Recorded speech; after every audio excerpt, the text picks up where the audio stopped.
Roman sense of community, strip them of meaningful work, drown them in debt, isolate them behind screens, and teach them that their only worth is their net worth. You don't get revolutionaries. You get apathetic consumers praying for likes and lottery wins. We are a nation that has forgotten how to feel, how to mourn, how to aspire, how to build anything not built for profit. Our monuments are casinos. Our temples are data centers. Our prophets are YouTubers selling affiliate links to anxiety supplements. The Roman Empire rotted behind walls of marble. Ours is rotting behind 5G towers and artificially intelligent customer service bots. Rome once gave its people bread and circuses.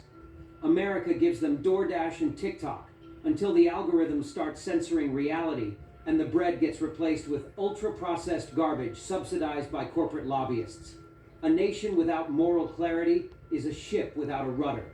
And right now, we're just drifting, drowning in plastic oceans, choking on smoke-filled skies, and blaming each other for a future we all helped set on fire. So if you ask, is America the next empire to collapse? You're asking the wrong question. The better question is, who will be left to rebuild it? If we ever decide to care again?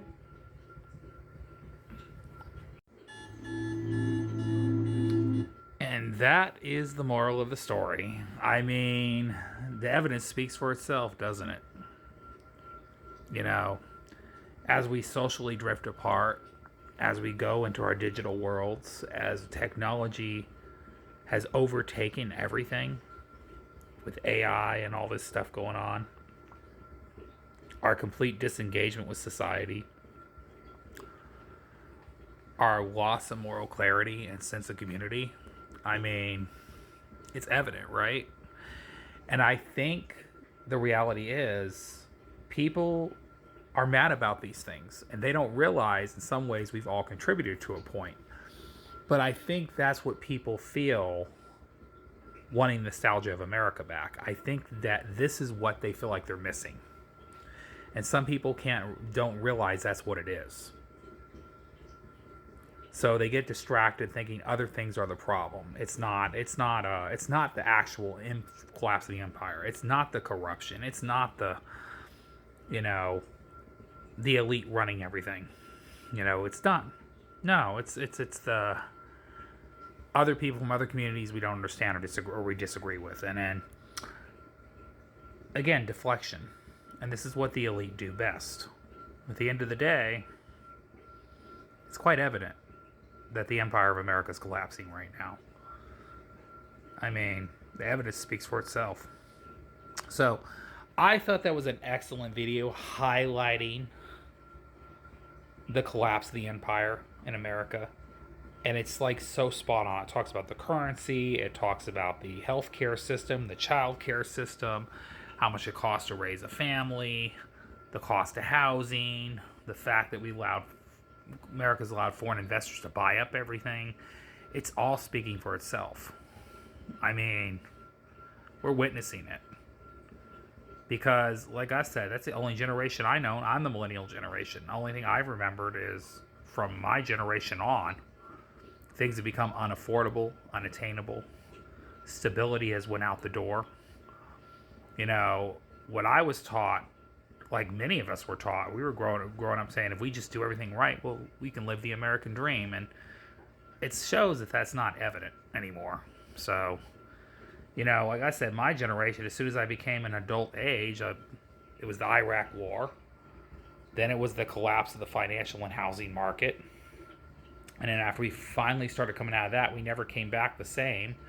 And then 2020 was COVID. 2008 was the financial collapse. 2020 was COVID.